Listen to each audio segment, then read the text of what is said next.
Welcome to the Fire and Earth podcast with your hosts, Jason Mefford and Kathy Groover. Fire and Earth, giving you the keys to unlock your limitless potential. Welcome to another episode of the Fire and Earth podcast. I'm your co-host, Jason Mefford. And I am Kathy Groover, and we are continuing with our short series of sort of seed questions that we never know where exactly we're going to go with these. This has been fun. I think this is our third or fourth one. So the question today, again, comes out of that book that gives you every day a prompt to ask a question. And the question today is, are you seeking contentment or excitement? And as everyone knows, I'm an adventure junkie, so this is an especially hard question for me. But Jason, how are you feeling about that? Well, because it's interesting, both of those words, right? I mean, they can mean different things. They'll mean different things to different people. And I think it's, to me, it's, I probably tend to, just because of my personality, to prefer contentment because I like peace. I like the stability. I like solitude as well. And I wouldn't say, but I'm not an adrenaline junkie per se, but I like spontaneity. I like having fun as well. And so it's interesting, to me, it's not either or, it's both. But when you said the question, it's a dual-edged sword on this. It's a razor's edge, right? Because if we're too content, then we stay in a comfort zone. And if we stay in a comfort zone, other words, I'm in a rut, I'm stuck, I'm whatever, right? So sometimes contentment can look like that, and that's not what we want. Yep. At the same point, excitement can be, adrenaline junkie. I know what you mean, right? But like the real stereotypical with that is like never satisfied, never satisfied, never satisfied. Got to do the next, got to do the next, got to do the next, right? For the adrenaline hit. And a lot of times when we get into that can lead to addictive behaviors, to other things where we're just never fulfilled. There's nothing that's gonna, that's why people OD. Because, I was trying to remember the Guns N' Roses line from Mr. Brownstone, but it was like, I used to do a little, but a little didn't do it. So a little became a lot or something like that. Right. Yeah. And so the whole idea of you start out small and you just got to keep going and going and going and going. And unfortunately, some people go too far. Yeah. Right. So, all right. So how are you going to answer? How are you going to answer this? So those were just some of the thoughts I had when you brought up the question. Yeah, no, it's exactly what I was thinking. So the reason that I actually thought this was a good question is years ago, a client of mine, we were in the middle of her massage and I've known them for like 18 years. They've become really good friends. I was telling her about the next thing I was doing and this next thing I was trying and the next thing I was writing. And she goes, "So are you content?" And I said, "I don't know." I said, "Let me think about that." So I thought about it for a second and I said, to me, contentment means just kind of like you described, it means like, well, what are you shooting for? Like, if you're content, then are you striving for anything? Are you stuck? Are you frozen? Did you hit pause? Like, if you're content with what is, then what's next? And she went, "Okay." And I said, "Am I supposed to be content?" And she said, "No, that seems to be what most people are shooting for." And I went, "Okay, I'll add it to my to-do list." She goes, "Not how that works." And I went, "I know, I'm kidding." And here we are, probably 7 or 8 years later. I still see this client. And I saw her a couple of weeks ago and I said, "Do you remember years ago when you asked me if I was content?" No, she remembered. And she goes, "I don't know, but it sounds like something I'd ask." And I said, "I now get what you mean. And I totally get it." So what it means to me now, I'm in an amazing relationship. My career is exactly where I want it to be. And on a daily basis, I'm content with everything that's happening in my life. And I know that I can still get more if I want it, but it's not this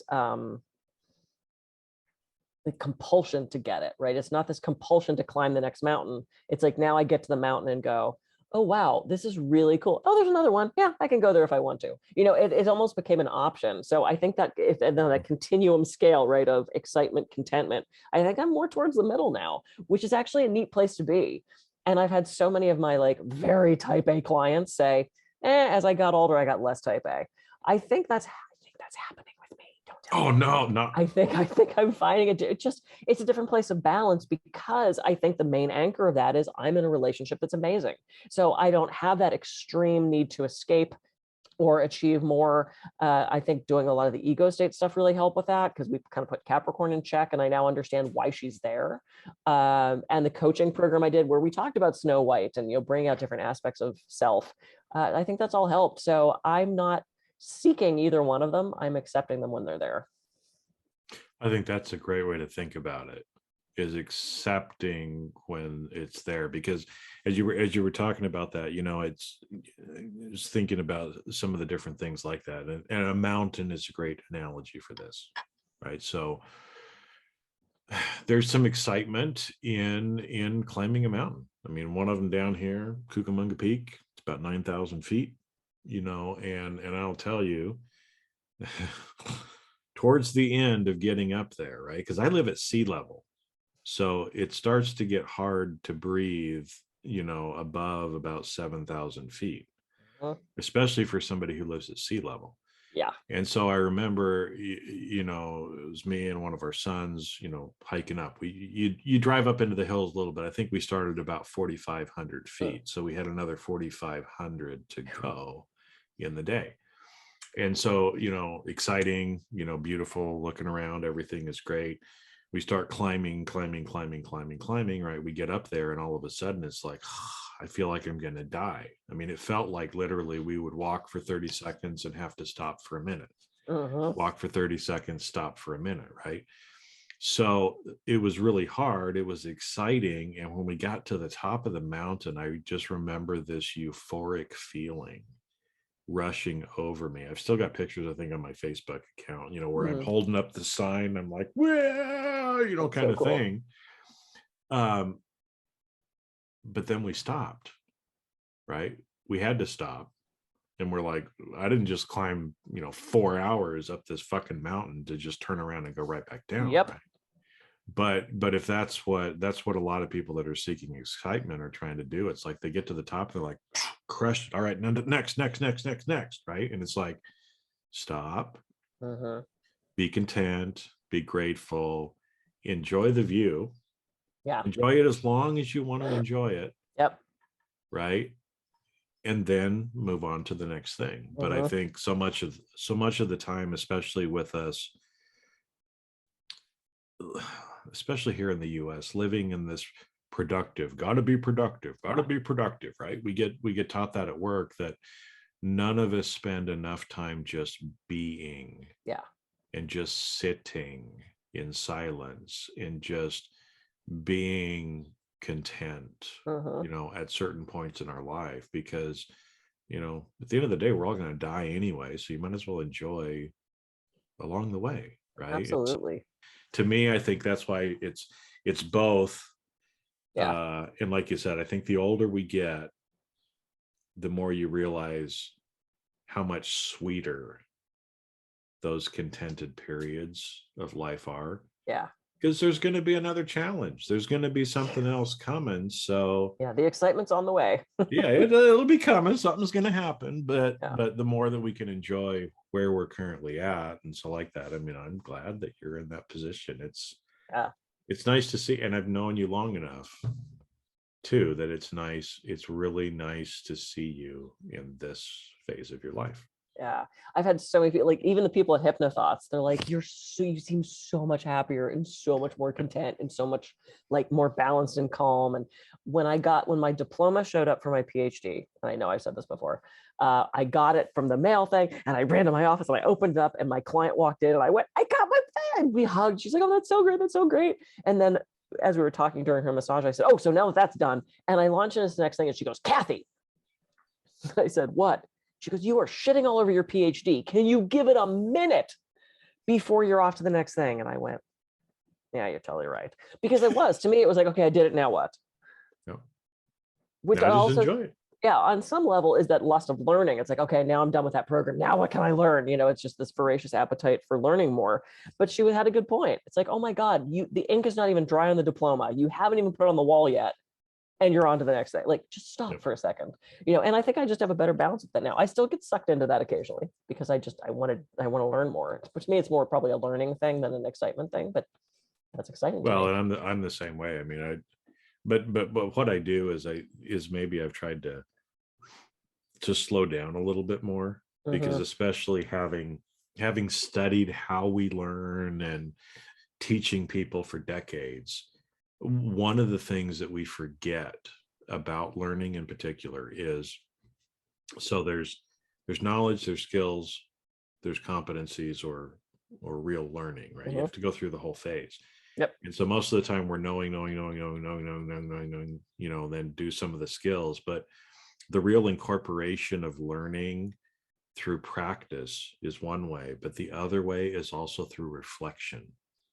And a lot of times we forget that a lot of the learning actually happens from slowing down, reflecting, incorporating it into your life, really integrating it into the context that you're living as well. That's when learning happens. If you're just voraciously going after knowledge, you're never going to have wisdom. You're never going to have learning. And so that's where, again, it's not either or, it's both, but how long are you going to spend in each of those? Exactly. And it goes back and forth. When I'm at the trapeze rig, it's about excitement and I want to try the next thing. And, and I'm content with where I've come. I've come so far in that medium of sport. So yeah. And we just hit our 11 minutes. Here we go. I love these little short ones. These are fun. Oh, these are fun. Yeah. So I was having contentment there for a second. Okay, well, we got to pause. I know. This is a funny thing too, right? It's just like, because I did this on a call that I was just on too before. Silence is very powerful. Yep. But especially too, because I'm sure that when we pause for a second or two, some people are like, there's something wrong with my audio? What's going on? How come I can't hear? How come I can't hear? Relax, pause, be content, right? And realize that life is really, it's excitement and contentment, both. And again, we need to appreciate, spend the time in both of those as well. Because trust me, if you're 20 something and you listen to this, you're going to think we're full of shit. But trust me, there will come a time in your life when you're going to realize how important the contentment is too. I wish I had learned that earlier in my life. Yep. Me too. Yeah. Cool. And that's perfect. On that, I'm Kathy Groover. I can be reached at kathygroover.com. And I'm Jason Mefford. I can be reached at jasonmefford.com. So have a great week. And we'll catch you on the next episode of the Fire and Earth Podcast. See ya.